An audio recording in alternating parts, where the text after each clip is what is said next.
Hello lovelies and welcome to a mixed media layout. So this is for my Scrap FX post for the beginning of the month, and I'm using some cheapy Kmart paints that I wanted to play with. I bought them because they have neon colours in them, but they also had some really nice cool shades as well, so I wanted to give them a go.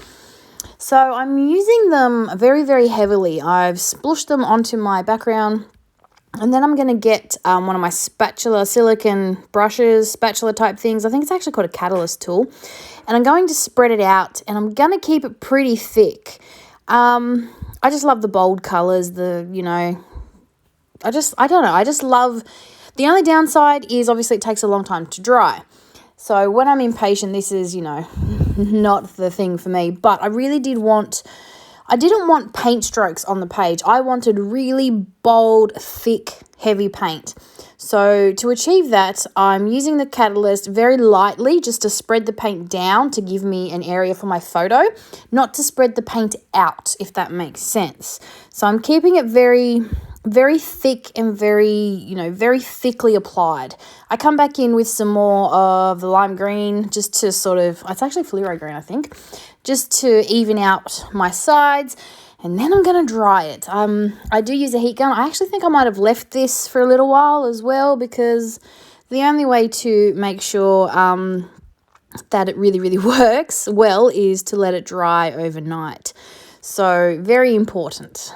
Just to add a little bit more detail, I came in with matching colours in my ink spray collection and just added some splatters to the edges of those colours. So I came in, they're just dilution spray. So I think one was lime green. I can't remember what colour this one was. Navy would have been great after midnight, but I didn't actually have it. So I think this is more, I think I used balmy night, and I actually really like how it worked. So this is something different. I use a small little gel plate as a paint palette quite often. And I'd seen this trick where you can clean it by applying packing tape to it and then peeling the packing tape off. And what you're left with is sort of like, printed tape. And if you want, you can use it as washi tape. Now, I did this to clean off my gel plate because it was getting pretty funky. And I actually liked the way it looked. So I sort of just had it sitting on my desk, and I thought I really need to use this. So I cut some of it up, and that's what I'm using just to add a bit, just a bit of texture and a bit of grunge to this background so far. There was a lot of pink on the tape, so I'm purposely making sure I'm not including too much of the pink because it doesn't go with my colours, and I'm just using the black and white bits and pieces. Now I'm going to play with my stencils. So one of my favourite ways to use stencils, apart from spraying them onto the page, is to use them like a stamp. So what I'm doing is I'm spraying the stencil in just a random journal. And this is going to cover my stencil with ink. And then I'm going to stamp it onto my background. And what this is going to do is it's going to give me an image of the stencil as it is. So it's like a stamp. It's not 100%, but I still just absolutely love how this turns out. It's one of my favourite ways to use stencils like this, especially because if you were to spray this with ink while it was on the paper, this would be the negative, and the rest of the paper would be inked. Now, sometimes I just want what I can see on the stencil, and this is the best way to achieve that.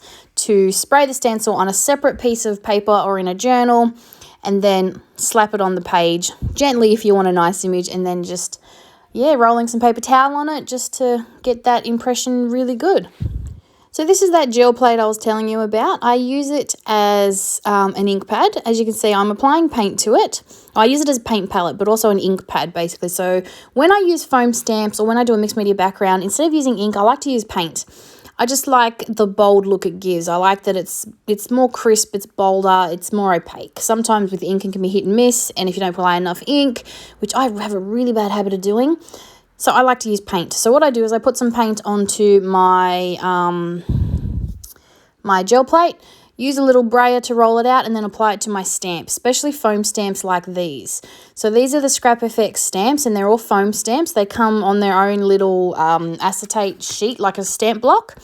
And yeah, I love them. They're my favourite. They just give really great image impressions. So I come in with some black paint and add it to my background. I also love using bright colours with black for contrast. I just love the way those bits and pieces pop. So my stamping's really popping off that background because I'm using a really bold, opaque black, and that's the effect I get from the paint. This is my picture. This is just a picture I took of Cooper not too long ago, actually, just a random picture. I was actually below him looking up because he was on top of a climbing frame at a park somewhere.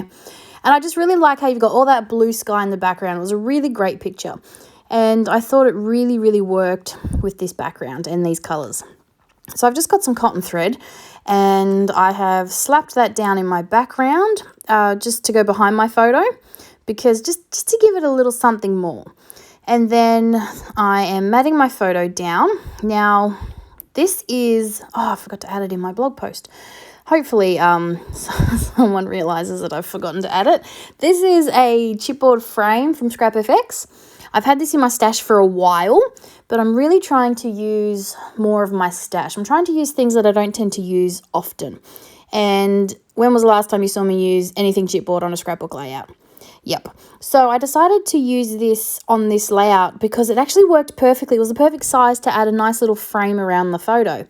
I decided to leave it raw because I thought it added another really nice element into the layout and didn't smush into my background. If I had have painted it black, it would have just been another black element. It would have looked like my stamping in my background. So that's why I decided to keep it raw. Now, this is an embellishment from Charms Creations. I love that the colours match, and it just gave me something to use as a nice little embellishment cluster. Only problem is, well, it's not a problem, it's just inconvenient for me. I tend to use heavy things to weigh things down when I glue them down. I'm too impatient to wait till they're properly adhered before I move on. I'm an impatient scrapper, so I use a lot of heavy tubs, so you'll see me use gesso and modelling paste and all sorts of random things plonked onto my layout to weigh things down to get them to adhere. So while that's just weighing down up there, I'm making my title out of some little thickers that are just sitting on my desk. I think I actually got these from the reject shop. And I'm nice and simple, just doing hey dude, that's all. And then I'm actually going to come in with a few word stickers. I think they're stickers, although I have a lot of these little word phrases. I have the sticker books, I have cut apart sheets, I have a lot, and I just want to use them. So I'm going to put one on top of my star cluster, well, my star that's going to sort of make it into a little cluster, and then one underneath my title. So I'm also adding some little enamel dots. Altenew have these new really, really big packs with varying colours, sort of like ombre colour shades. So it's really, really cool, works really well. And I got one in like a pink and red tones and then like a blue and teal greeny tones. So yeah, I'm just adding them to add a few little sprinkles here and there. And then I'm going to add my, see, actually it's a cut apart sheet. So it's not a sticker book, it's a little cut apart sheet. I have heaps of them floating around. One says, "You are my sunshine." And the other one, I can't even remember. I think it says #smile, something like that. Just something, to use, just to add to my layout, just to add some interest. And that's it. So, yeah, I hope you've enjoyed this layout. I had a lot of fun making it. I'm having a lot of fun getting back into my art room and getting some scrapbooking done. So, yeah, hope you've enjoyed the layout, and I will be back real soon with another one. Thanks for watching. Bye for now.